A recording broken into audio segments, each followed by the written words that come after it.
Hello friends, welcome to let's quiz. आज के इस वीडियो में हम लोग देखेंगे यहाँ पे सीटेट 2023। तो यहाँ पे क्या होगा, आपका अगला सीटेट कब होगा और कब तक आ जाएगा नया नोटिफिकेशन, और कम समय में अपनी तैयारी को, संपूर्ण तैयारी को कैसे करेंगे, और 120 प्लस कैसे हम अपने सीटेट में गेन कर सकते हैं। तो यहाँ पे सब कुछ इस वीडियो में क्लियर हो जाएगा। और इसके बाद यहाँ पे देखिए कि क्या है, क्या चीज़ें नहीं। तो ठीक है, तो यहाँ पे देखिए सीटेट 2023 में 2 पेपर हुए थे, जो पहले की तुलना में दूसरे पेपर के परिणाम यहाँ 15.95% कम। ठीक है, तो यहाँ पे देखिए सबसे पहले यहाँ पे देखिए 5,23,614 अभ्यर्थी परीक्षा देने नहीं पहुंचे। बताइए क्या कारण रहा होगा कि जो इतने बच्चे यहाँ पे फॉर्म तो अप्लाई किए बट पेपर नहीं दिए। फिर इसके बाद यहाँ पे देखने को आपको मिलेगा कि परीक्षा जो यहाँ अभ्यर्थी ने परीक्षा आवेदन तो किया लेकिन तैयारी नहीं हो पाई। और इसके बाद पूर्व में जो परीक्षा ऑनलाइन रूप से लेने का निर्णय किया गया था, लेकिन बाद में इसे ऑफलाइन मोड पर बदल दिया गया, जिससे क्या हुआ कि जो परीक्षा मोड बदलने से अनेक विद्यार्थी ने पेपर नहीं दिया। और इससे मतलब वो बैठने से नहीं बैठ पाए, मतलब उनका नहीं, क्योंकि वो सोच रहे थे कि ये ऑनलाइन होगा, लेकिन कुछ बच्चों का जैसे ही ऑफलाइन हुआ तो कुछ बच्चों का मन बदल गया, जिससे क्या हुआ, अभ्यर्थी वहां पे नहीं पेपर देने नहीं गए। तो इससे यहाँ पे 5,23,614 अभ्यर्थी परीक्षा देने नहीं पहुंचे। और यहाँ पे देखिए सबसे, और इसके बाद यहाँ पे देखिए सीटेट का इस बार यह रहा परिणाम। तो आपको भी पता होगा पेपर 1 और पेपर 2 में कितने यहाँ पे फॉर्म अप्लाई किए गए, इसके बाद उपस्थित कितने हुए और योग्य यहाँ पे कितने हुए, और प्रतिशत आपको जैसे दिख रहा है 24.62%, और दूसरे पेपर में किया हुआ 8.67% बच्चे पास हुए हैं। तो यहाँ पे देखिए इस तरीके से हुआ। तो आपको भी पता चल गया होगा कि पहले की तरह सीटेट अब नहीं आता है, सीटेट अब इस डिफिकल्ट हो गया है। तो हमें ज़्यादा करके चीज़ें अब ऊपरी ऊपरी पढ़ाई नहीं करनी है। जैसे होता है ना, बच्चे क्या होते हैं, कुछ चीज़ें याद कर लेते हैं, कुछ चीज़ें सीडीपी याद कर लिए, कुछ हिंदी याद कर लिए, और कुछ इसके बाद ईवीएस तैयार कर लिए, सोचेंगे चलो इतने में मेरा काम हो जाएगा। बट लेकिन अब सीटेट को फालतू मत समझिए, मतलब वो उनको लंपू चप्पू जैसा कुछ मत समझिए। मेरे कहने का मतलब यही है कि सीटेट भी अब बहुत ज़्यादा डिफिकल्ट हो गया है। तो यहाँ पे देखिए आपको क्या होगा कि अगर जो सबसे पहली बात मैं आपको बता रही हूँ कि सीटेट का जो, ये तो रही, मान लो सीटेट जुलाई में जो पेपर हुआ था, अब सीटेट यहाँ 20 अगस्त को हुआ था। अब यहाँ पे बात की जा रही है जो यहाँ पे दूसरा पेपर होने वाला है, जो दिसंबर में आपको देखने को, यहाँ पे देखिए अब दिसंबर में होगी अगली सीटेट परीक्षा। तो यहाँ पे इस तरीके से ये न्यूज़पेपर में निकल के आया है। तो आप इसे रियल में ही माने, क्योंकि दिसंबर में आपका सीटेट देखने को मिलेगा। आपको 15 अक्टूबर के बाद आपको फॉर्म अप्लाई करने का मौका मिल जाएगा। इसके बाद आपको नवंबर में तैयारी करनी होगी, दिसंबर में आपको 20 अगस्त तक आपका पेपर कंडक्ट करा लिया जाएगा। ठीक है, क्योंकि मैं इसलिए कह रही हूँ, जैसे कि आपको भी बताएं कि सीबीएसई द्वारा साल में 2 बार सीटेट का आयोजन किया जाता है। अब दिसंबर में इस परीक्षा का आयोजन होगा, क्योंकि 20 अगस्त को आपका जुलाई में होने वाला था, लेकिन 20 अगस्त को आपका एग्जाम हुआ।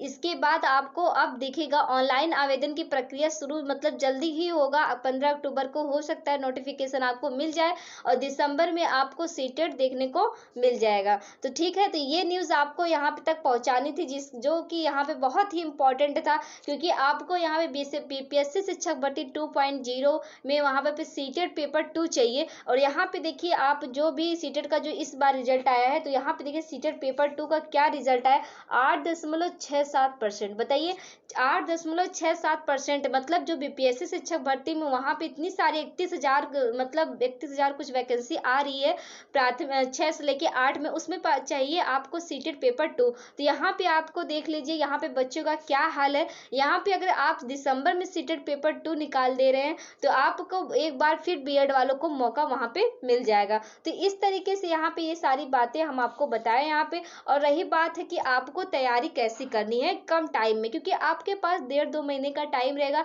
और सीटेट इस बार ऑनलाइन से नहीं ऑफलाइन होगा। तो यहाँ पे देखिए आपको यहाँ पे पूछता है कि यहाँ पे आपका सीडीपी पूछ लिया, फिर इसके बाद आपका ईवीएस पूछ लिया, फिर इसके बाद आपका हो गया मैथ 30 नंबर में, आपका हिंदी पूछ लिया। ठीक है, और इसके बाद आपका लैंग्वेज, ठीक, आपकी यहाँ पे लैंग्वेज। तो यहाँ पे देखिए ये सारी बातें यहाँ पे 30-30 नंबर में होती है। 30-30 नंबर मतलब सीडीपी यहाँ पे देखिए 30 नंबर का हो गया। ईवीएस भी आपको 30 नंबर में मिलेगा। मैथ भी आपको 30 नंबर में देखने को मिलेगा। और आपको यहाँ पे देखिए ये फर्स्ट पेपर की बात की जा रही है। यहाँ पे देखिए ये फर्स्ट पेपर की बात की जा रही है। और हिंदी भी आपको 30 नंबर में देखिए। इसके बाद लैंग्वेज मतलब हिंदी या संस्कृत आप लीजिए या उर्दू लीजिए, तो वो भी आपको 30 नंबर देखने को मिलेगा। तो यहाँ पे मैं बता रही हूँ कि अगर आपकी लैंग्वेज अच्छी है, आपकी अगर लैंग्वेज अच्छी है मतलब हिंदी में या सॉरी संस्कृत या फिर उर्दू या फिर आपका इंग्लिश, अगर तीनों में से अगर आपका अगर तीनों में से एक अगर अच्छा है, तो यहाँ पे आपका तो 25 नंबर कहीं नहीं गया। ठीक है, तो यहाँ पे आपका 25 नंबर कहीं नहीं गया। रही बात हिंदी में, तो 15 नंबर में आपका पेडागोजी पूछेगा और 15 नंबर आपको यहाँ पे कविता से आएगा। ठीक है, मतलब पेडागोजी 15 नंबर से, जो कि और इसके बाद 15 नंबर से आपको पैराग्राफ से आएगा। मेरे कहने का मतलब यही है कि 8 नंबर आपको पैराग्राफ से यहाँ पे लेखक से मिलेगा और इसके बाद आपको 7 नंबर आपको देखने को मिलेगा यहाँ पे आपको पोयम से मतलब कविता से मिलेगा। जो कि मैथ में आपको देखिए 30 नंबर मिलेगा। यहाँ पे तो अगर यहाँ पे देखिए 15 नंबर तो आपका फिक्स है कि पैराग्राफ से हो जाएगा। 15 नंबर पेडागोजी, अगर आपने सीडीपी बहुत अच्छे से पढ़ रखी हुई है तो यहाँ पे आपकी हिंदी कम से कम आपका यहाँ पे तो नहीं तो यहाँ पे 22-23 नंबर आप यहाँ पे गेन कर सकते हैं। अगर हिंदी होगी तो आप 28-29 भी गेन कर सकते हैं, लेकिन मैं एक रेशियो बता रही हूँ जैसे।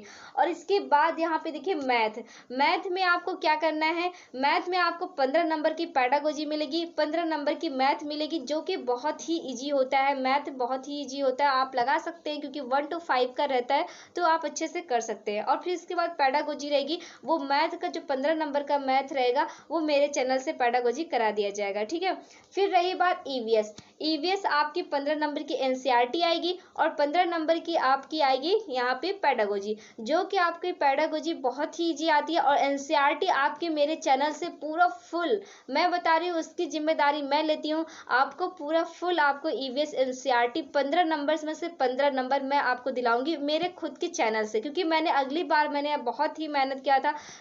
मैंने एक महीना मैंने सिर्फ ईवीएस की क्लास शाम 7 बजे चलाई थी, जो कि मैं फिर से चलाऊंगी शाम 7 बजे क्लास ईवीएस की। और इसके बाद वहां से बहुत सारे बच्चों की हेल्प भी मिली है। तो आप मेरे चैनल से ईवीएस 15 में से 15 नंबर फिक्स करके जाएंगे। इसके बाद आप सीडीपी देखिए, सीडीपी की मैं प्रैक्टिस सेट कराऊंगी। यहाँ पे भी देखो वही चीजें रहती हैं। तो 30 नंबर आपकी सीडीपी अब मैं आपको बता रही हूँ, सीडीपी में ज्यादा कुछ नहीं पढ़ना है। 3 चीजें आप बहुत अच्छे से पढ़ लेंगे, एक वाइगॉस्की, एक जीन पियाजे, एक कोहलबर्ग। ये 3 थियरी से एक बहुत ही ज्यादा क्वेश्चन आपको बनता है, बहुत ही ज्यादा। मतलब मैं आपकी खुद की एक्सपीरियंस कर रही हूँ, मैं आपको बता रही हूँ, क्योंकि मेरा खुद का पेपर क्लियर हुआ है, तो मैं आपको इसलिए शेयर कर रही हूँ। क्योंकि ये 3 जो जीन पियाजे हो गया और कोहलबर्ग हो गया, वाइगॉस्की हो गया, ये बहुत ही ज्यादा क्वेश्चन पूछे जाते हैं। तो आप यहाँ पे ये 3 चीजें बहुत अच्छे से पहले ही स्टार्टिंग में पढ़ लीजिए, जिससे क्या होगा सीडीपी आपको बहुत अच्छे से समझ में आने लगेगी। तो ये सारी चीजें इसके बाद यहाँ पे, और सीडीपी की यहाँ भी इस चैनल से आपको प्रैक्टिस सेट कराया जाएगा। ठीक है, तो यहाँ पे सारी चीजें आपको यहाँ पे 120 प्लस की तैयारी अच्छे से हो जाएगी। और अगर आप मेरे चैनल पे नए हैं तो प्लीज लाइक एंड सब्सक्राइब कर दीजिएगा। ठीक है, और आपको बताइए यहाँ पे वीडियो कैसे लगी। और इसके बाद अगर आप अगला सीटेट देखना चाहते हैं तो आप तैयारी स्टार्ट कर दीजिए, क्योंकि आपको टाइम बहुत कम है। दिसंबर में आपको सीटेट देखने को जरूर मिलेगा। तो यहाँ पे अगर आपको ये वीडियो पसंद आया तो प्लीज लाइक एंड सब्सक्राइब कर दीजिए, जिससे आपको बेल आइकन प्रेस कर दीजिए, जिससे आपको क्या होगा नेक्स्ट वीडियो का नोटिफिकेशन मिलता रहेगा। मिलते हैं हम लोग नेक्स्ट वीडियो में।